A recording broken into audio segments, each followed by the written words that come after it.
I never thought this stick would bring me across the world. I was raised by a farming family in rural Alberta. I remember being a young boy who played free around the farm. I loved being in nature, doing whatever ignited my passion, and doing it with all my heart. My mom and dad raised 9 of us kids, and we lived a very modest life. Don't get me wrong, we always had lots to eat and a roof over our head. We were encouraged to try new things, but striving to be big, that was not a part of the dinner table conversations. Now I know you may be thinking, Dan, what on earth does this have to do with Lath? Well, stick with me, we'll get there. My parents believed it's safest to stay small, and as a result, I ended up going to study to be a mechanic and learned the trade.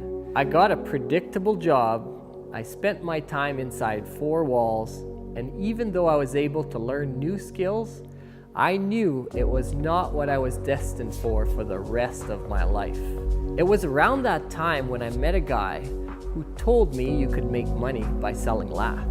I decided, hey, being outdoors, going on adventures, cutting wood, and getting paid, that sounds like fun. So I quit my job, got my first customer, and started making my first order of lath.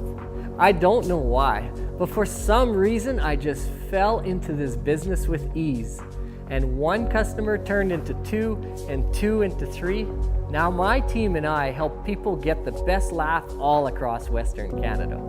I remember the times I felt the most alive, and that was when I was either working with a passionate team or delivering lath to people who appreciated quality.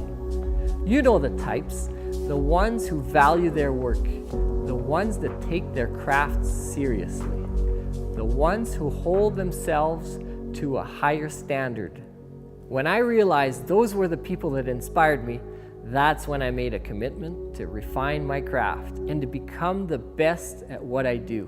It was so I could also attract like-minded people like you into my world. Look, I could go on with all the technical reasons why my sticks are the best. I could bore you with specifications and details that I have worked on for years of perfecting my craft.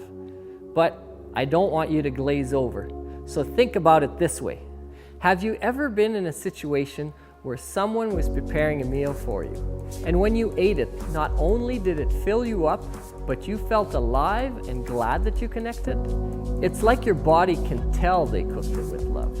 Now, have you ever been on the other side of the story, where you get a meal and you eat it, and not only does it leave you longing for more food, but it makes you feel cheap or used?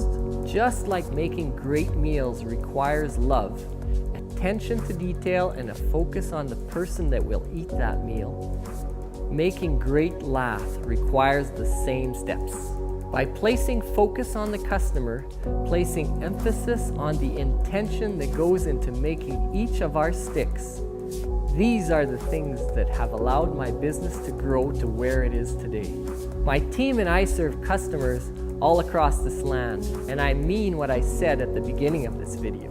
By placing my energy into becoming a master at my craft as a stick maker, I've been able to travel across the world and meet some truly amazing people. This stick here, this stick in my hand, it may look like a simple tool, but it is so much more than that. This same stick that took me across the world can create an impact for generations to come. These sticks are used in creating borders, making new pathways and roads, creating more efficient ways for people to live better lives. You can use a stick to change physical boundaries, to create peace, change lives, stop wars, and feuds. Look, that's why I'm in it. I love helping people. That's my truth at the core of my being. It flows through everything I do, which naturally flows into my craft and into the lives of those who do business with me. And that's why I want you to buy your lath from me.